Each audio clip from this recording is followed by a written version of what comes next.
अस्सलाम वालेकुम। तो मैंने आज मुझे माइक पे बात करनी पड़ रही है बिकॉज़ बाहर जो है हमारे बिल्कुल बिल्डिंग के सामने एक टावर बन रहा है, दूसरा टावर बन रहा है और इतनी ऊंचाई पे होने के बाद भी आवाज़ें इतनी ज़्यादा आ रही है कि मुझे डिस्टर्ब हो रहा है। तो आज मुझे माइक का सपोर्ट लेना पड़ा है। पता नहीं आप लोगों को मेरी आवाज़ आएगी या नहीं ठीक से, बट मेरी पूरी कोशिश यही है कि मैं आप तक की बहुत सारी चीज़ें पहुंचाऊं। आज मैं कुछ चीज़ें ना क्लियर करना चाहती हूँ। सबसे पहली बात तो ये कि मैं यहाँ कोई हदीस नहीं बता रही हूँ, यहाँ पे मैं कोई इस्लामिक चीज़ें या फिर कोई किस्से कहानियाँ, ये सब यूट्यूब पे भरा पड़ा है कि किस बुज़ुर्ग ने क्या किया, कौन से नबी ने हमारे लिए क्या किया, कौन से सहाबा किराम का क्या कौल था, हदीस क्या बताती है, कितनी चीज़ें कैसी होती है। ये सारी चीज़ें जो है ना हमारे हदीसों में सब कुछ तय है।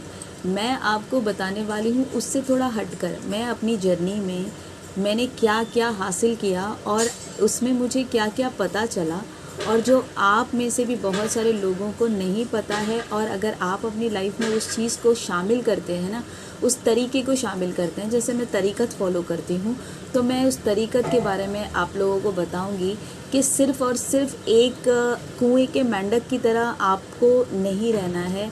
हमारा जो मज़हब है वो बहुत ह्यूज समंदर, गहराई गहराई गहराई, आप जितना ज़्यादा जाएंगे ना इस्लाम उतना ज़्यादा गहरा है, ठीक है। लेकिन कुएं के मेंढक में कुएं के अंदर जो पानी है उसके मेंढक से कहा जाए कि देखो समंदर में ये है, तो वो कुएं का मेंढक बिल्कुल नहीं मानेगा।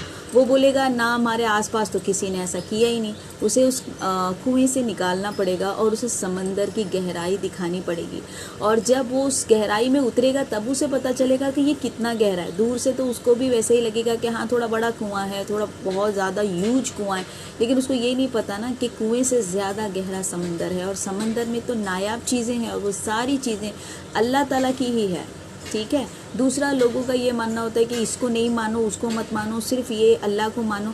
देखो, अल्लाह को मानने का मतलब होता है अल्लाह की दी हुई हर नियामत को मानना है। मैं ये नहीं कहूँगी कि आप किसी स्पेसिफिक चीज़ को देख लो और बोलो कि नहीं नहीं यही है सब कुछ, यही इसकी वजह से ही होता है। वजह तो सिर्फ अल्लाह ही है, और अल्लाह की बजाय किसी की इतनी ताकत नहीं है कि कोई चीज़, आप कहते हैं ना कि अल्लाह की मर्ज़ी के बगैर तो पत्ता भी नहीं हिलता। फिर अल्लाह की मर्ज़ी के बगैर किसी भी क्रिस्टल के अंदर कोई पावर कैसे आ जाएगी? अल्लाह की मर्ज़ी के बगैर कोई भी जड़ी बूटी के अंदर इतनी ज़्यादा एनर्जी, इतनी ज़्यादा बरकी रॉ कहाँ से आएगी? ठीक है।